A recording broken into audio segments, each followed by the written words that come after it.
Charles Malky, biologist and plant expert with IVOrganic's 3-in-1 tree guard paint, where we grow cool plants.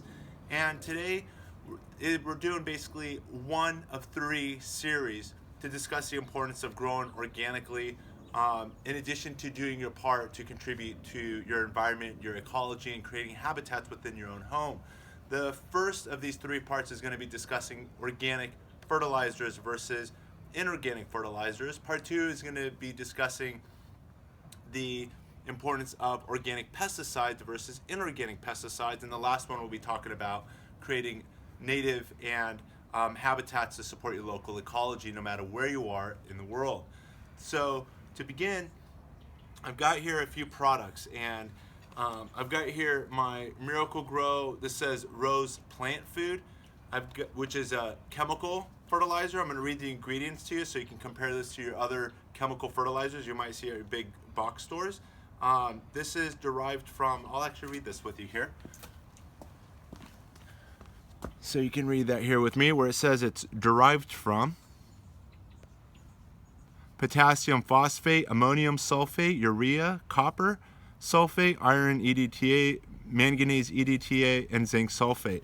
So this here's one chemical fertilizer, and what we're going to do here is put it in a fish bowl. My experiment that I've got is I've got these goldfish, which I picked up at the pet store, and I'll show you that they're all alive here. So we've got here these goldfish, and you can see there's 4 of them in there. Even though we've got 3 fish bowls, I figured in case one died, I would have all 4 here. And what we're gonna do is I'm gonna put 1 tablespoon of each of these products into the fish bowl. And then here we stir it. Kind of looks like something from the chemist lab. Next, we're going to take this product. And this here is made by Purely Organics. And let's take a look at where this is derived from. If you take a look here, trying to find it, and here it is. Derived from soybean meal, feather meal, dicalcium phosphate, blood meal, corn gluten meal, and potassium chloride. So these are derived from either an animal source or a plant source or a mineral source. So we're going to take this product, take 1 tablespoon of it, and we'll put it actually on the right side over here. And we're just going to stir it like so. Let me move this out of the way.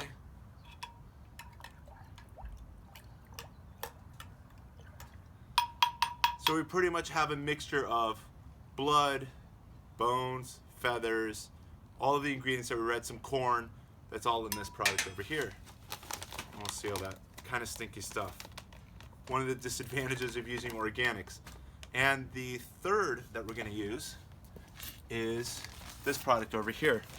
And it's an all-purpose fertilizer, pretty high numbers, 16% nitrogen, 16% phosphorus, 16% potassium for your garden fertilizer. And again, let's see where this is derived from.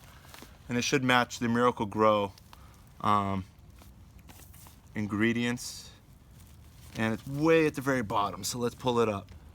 And it says derived from polymer coated urea. We saw urea in the Miracle-Gro product, diammonium phosphate, and murate of potash, and it says contains 2.5% slowly available nitrogen from coated urea.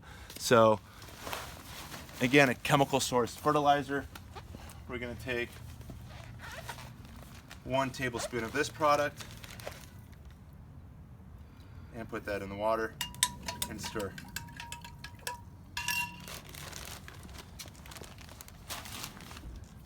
This experiment was inspired to me when I visited the Aquarium of the Pacific in Long Beach a couple of weeks ago, and they're talking about humans, and I know the angiosperms, and we did a video on this, which are all of our fruits and vegetables are derived from angiosperms. All the flowers that we see that create seeds that are encapsulated, and fruits that have seeds that are encapsulated within the fruits. All of the angiosperms, which include over 200,000 different species of plants, far more than the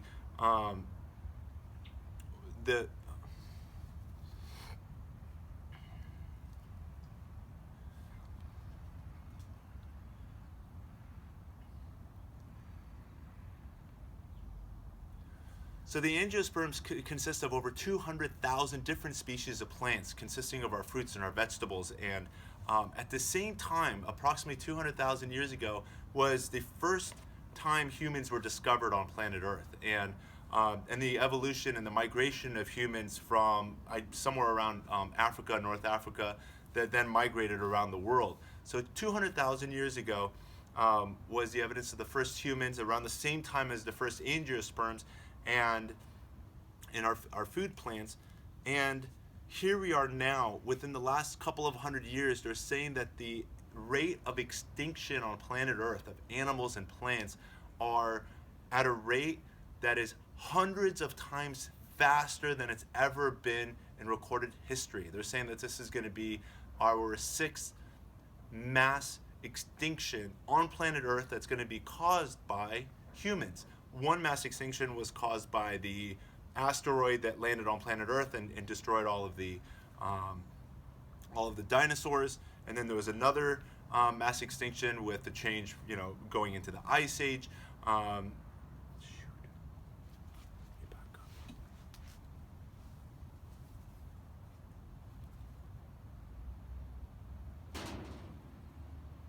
Hit pause.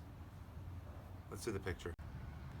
So this video was inspired by one of you viewers that wrote comments to one of our posts when I was discussing the difference between organic and chemical fertilizers. And the person wrote, "Isn't nitrogen nitrogen? Does it matter if it's coming from a chemical source versus an organic source? What does it matter? Does the plant really care? What's the difference?" I've got over here a periodic table, and on it, you can see over here, element number 7 is nitrogen, which is one of the major elements. Another one we need is phosphorus.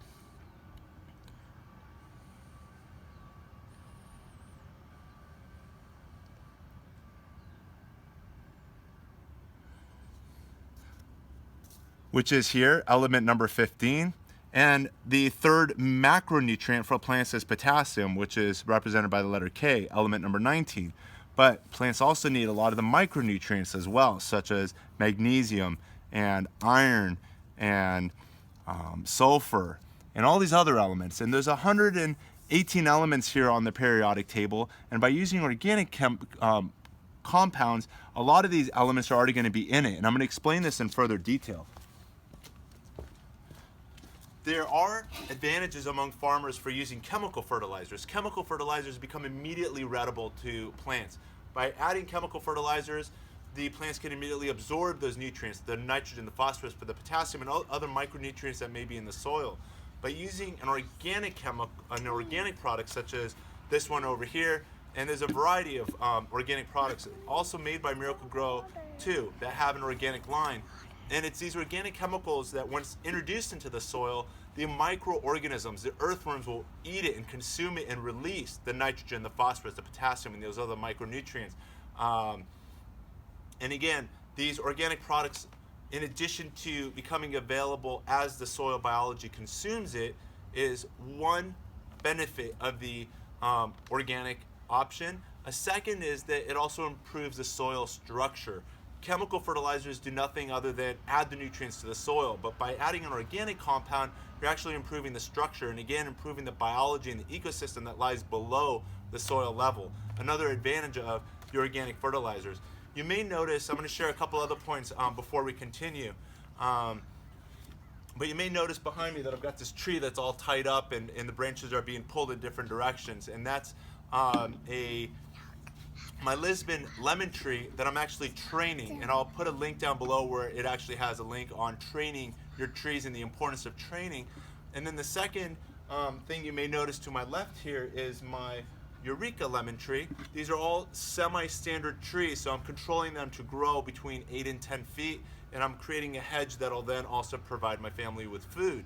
And you may notice to my left that this tree is also coated in a white organic paint, and that's the product I want to share with you real quickly over here.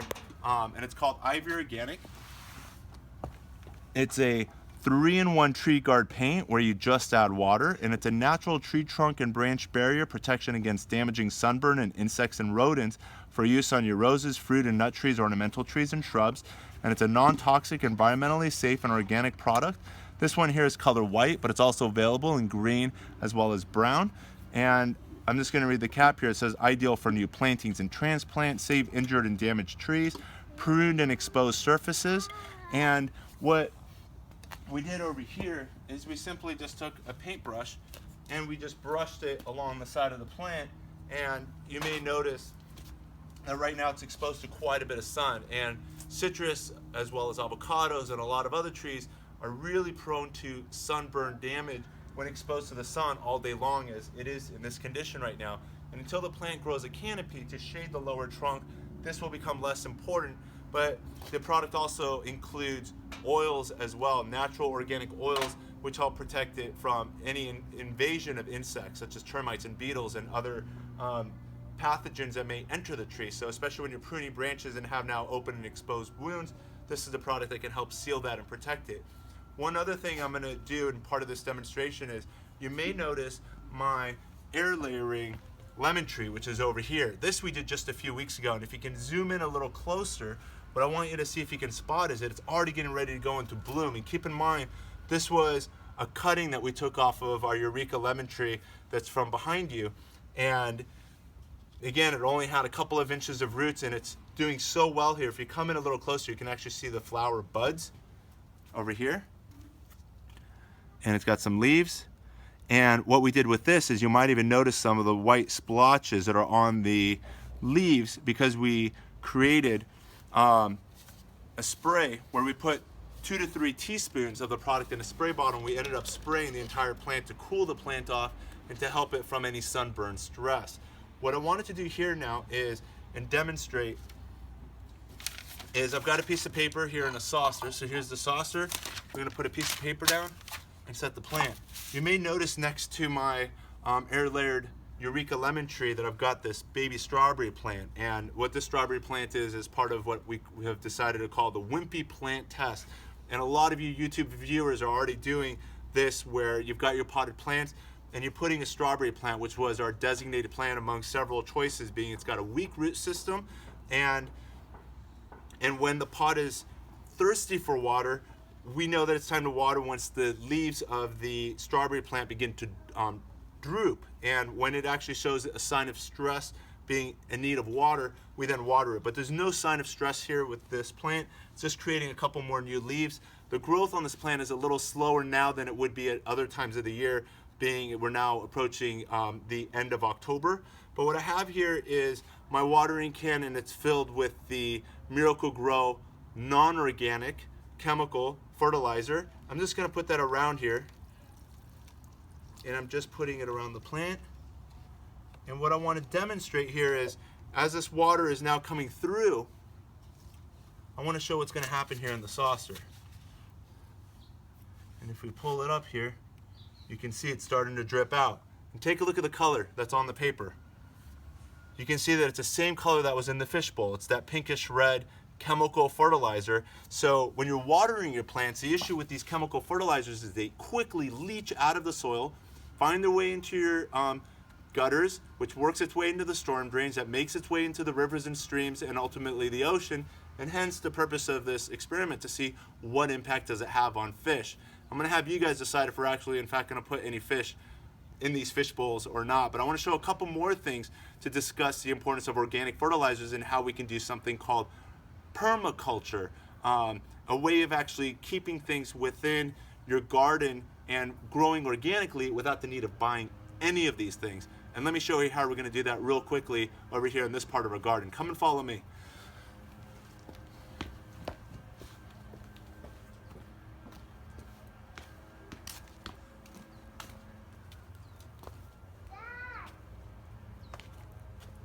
Victoria, Daddy's making a move. You have to be extra quiet. Let me open the gate for you. Go get some more flowers. I need 3 more flowers. Let me see. Wow, that's pretty. Okay, follow me. Okay, be quiet. Be quiet. Shh.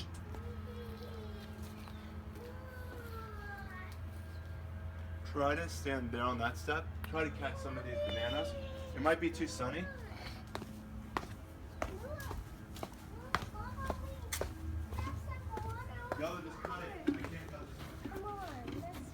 So here we are now under the shade of the ice cream banana plant. It's not technically a tree, even though it's taller than most trees here in my garden. But you'll notice over here, just underneath me, are a bunch, probably 50 plus pounds of ice cream bananas that are about 30 days away from being ripe. And be sure to subscribe so you can see what this is going to look like when we harvest them. But what I wanted to share with you, if you can swing around, is last night this branch came down. It was a little windy and this branch gave up and fell. And what many people will do is prune it. And again, you can just use paper scissors to prune your bananas. And most people will just go and throw this in their green waste. That would be a waste. This plant, since we've been fertilizing it on average once every 30 days, lightly with organic fertilizers, and right now we're concentrating more on the phosphorus so that it can support really good quality fruit. But all of the nutrients that we put into the soil that the plant's now taken up is now in this leaf and in the fruit and in the stems. So what we're gonna do is recycle it by putting it, if you can come and swing around here, you'll notice that I've been just hiding it right back here. And you can see the other piles of the other leaves that are back there as well. So I'm just gonna set that down with the other leaves. And you can see that it's been slowly just breaking down, drying up. And let me show you what's happening also right here behind you. Over here you may notice the slime that's happening all over. This here is a compost pile. We've got some citrus that we've pruned. We've got some leaves from the beets. And we've got other cuttings. And the further you go down, the more and more it's broken down. But if you come a little closer, I wanted to point out what's happening over here in this area. You'll notice that it's all been slimed. It's usually at night that the slugs will come out, and a lot of the other insects that contribute towards decay. And you can see that it's just been sliming all over the place and creating these trails and paths. But when I go to water and turn on the sprinklers, or if I come with the hose to water around my trees, and as I water these piles of organic matter, this is feeding, again, the slugs, it's feeding the earthworms, it's feeding the nematodes, it's feeding the beneficial bacteria, it's feeding all of what's in the soil every time I go to water this pile and water around the plant. So I'm actually improving, again, the soil biology. There are a lot of animals that are now living in the soil. Again, the earthworms, the nematodes, the bacteria that are then dying also naturally and continuously feeding these trees and creating some very healthy plants naturally. Let me show you one other thing that you can do with your materials aside from creating compost piles between your plants, which is a technique I've learned from watching a farmer in South America, is creating a compost bin. And take a look at this.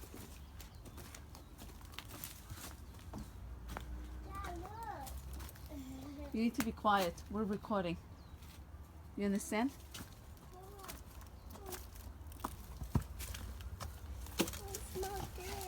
Stop it. Okay, enough. Come and swing around.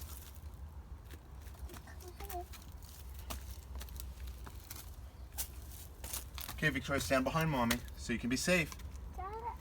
The bugs are gonna jump out. Step behind Mom. Good girl. So here we are now with our compost bin. If you take a look, and we did an entire series on this where we talked about what we've added. We've put in coffee grounds, we put grass, we've put branches, we've put leaves, we've put so many different components, talking about the brown and the green types of compost that should be added in equal parts. And again, there's a video link to that, and I'll put that down below as well in the comments. But if you take a look, I'm just going to mix this up, and you can see here there's quite a bit of life. Over here is one earthworm, as you can see here, and as we dig, there's even more. Here's a second. So you can see that there's life. It's not just the worms that are eating the compost pile. Again, it's the nematodes, the bacteria, the fungi. There's so many good things that are happening in here. And this here can also be used for enriching your plants, whether the fruit trees or vegetables or your ornamentals. And this is a sustainable, what they call permaculture method for fertilizing and caring for your plants. And again, all of the nutrients that you put in your soil when you harvest those branches and leaves and other products around your garden, you put them back into your compost pile and recycle them back into your garden. This is your periodic table of nutrients that are highly concentrated and ready to feed your plants and get them off to a wonderful start. Let's get back to our experiment with the fish bowls. Follow me. You did so much until like you reached, like you were only supposed to do the fish bowl. Yeah, What but happened? This is way better, isn't it? Who did it?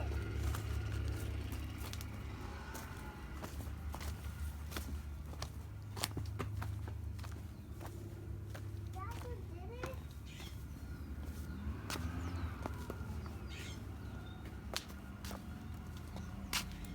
Stop the video.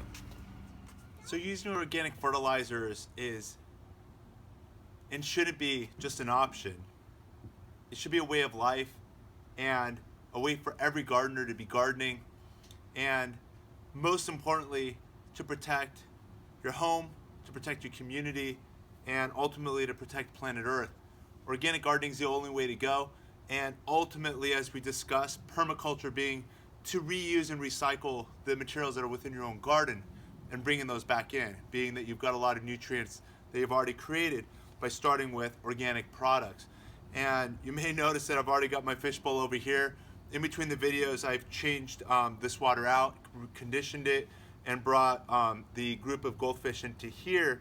But what I did do at the start of this video, which started a little over 2 hours ago, wasn't supposed to take this long, I did take a cup of water and with it put an entire heaping tablespoon in this little volume of water. And come and take a look at the fish that's down here at the bottom. And you'll notice that he's still alive and well down there. I'm sure he's probably not liking it, but again, the equivalent of using organic fertilizers is he's now swimming in a bed of dead animals and dead plant matter, and that's what organic fertilizers are. So I knew it would be safe in here, and here we are again 2 hours later. We know that if it was going to die, it would be dead by now, but what we're going to do real quick now is just quickly rinse this guy off, and we're going to put him in some clean water.